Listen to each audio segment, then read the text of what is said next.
Hi Rakanna, how are you? ఇంకో 25 to 28 డేస్లో ECET exam అనేది స్టార్ట్ అవ్వబోతుంది. ఇంకా ప్రిపరేషన్ స్టార్ట్ చేయలేదా? ఏం పర్లేదు, సింపుల్గా ఎలా ప్రిపేర్ అవ్వాలో చెప్తాను. ఇంకా మెయిన్ టాపిక్స్ ఎలా ప్రిపేర్ అవ్వాలో చెప్తాను. ఛానల్ని సబ్స్క్రైబ్ చేసి పెట్టుకో. ఇంకా మ్యాటర్లోకి వస్తే ఈసెట్ ఎగ్జామ్ వచ్చేసి ఓవరాల్గా 200 మార్క్స్కి అయితే ఉంటుంది. ఈ 200లో మళ్ళీ మనకి 100 వచ్చేసి ఎంపీసీ నుంచి, 100 వచ్చేసి కోర్ సబ్జెక్ట్స్ నుంచి ఉంటాయి. మీరు ఇప్పుడు టార్గెట్ ఒకటి పెట్టుకోవాలి. ఎంపీసీ నుంచి ఎక్కువ మార్క్స్ స్కోర్ చేయొచ్చా, లేదంటే కోర్ సబ్జెక్ట్స్ నుంచి ఎక్కువ మార్క్స్ స్కోర్ చేయొచ్చా అని. ఇది మీ ఇంట్రెస్ట్, ఏది ప్రిపేర్ అవుతారు అని చెప్పి. కానీ ఏదో ఒకటి టార్గెట్ పెట్టుకొని దాని మీద ఫోకస్ చేయండి. నెక్స్ట్ పాయింట్, కోర్ సబ్జెక్ట్స్ నుంచి చదువుతున్నట్లయితే మీకు ఈ సిలబస్ పీడిఎఫ్ అనేది మీతో ఉండాల్సిందే. ఈ సబ్జెక్ట్కి మ్యాథ్స్, అలానే ఫిజిక్స్, కెమిస్ట్రీకి ఇలా ఒక సిలబస్ అనేది ఉంటుంది. ఈ సిలబస్ మీతో లేకపోతే కింద కమెంట్ చేయండి, నేనైతే మీకు పీడిఎఫ్ అనేది షేర్ చేస్తాను.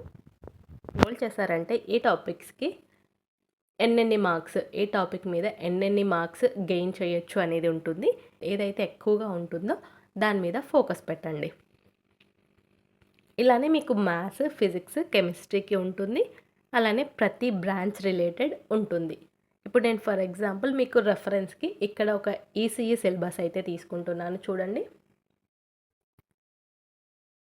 ఇది ఒక ఈసీఈ రిలేటెడ్ ఈసెట్ సిలబస్.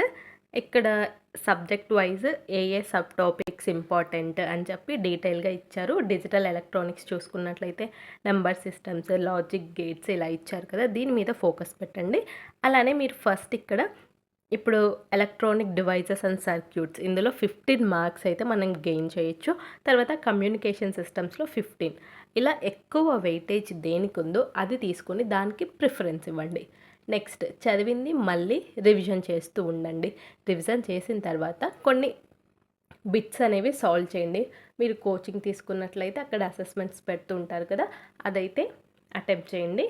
ఇంకా నెక్స్ట్ మీరైతే ఇంకా మన ఛానల్లో అయితే daily morning and evening, morning MPC, evening branch wise mock test లాగా ఒక వీడియో అనేది వస్తుంటుంది.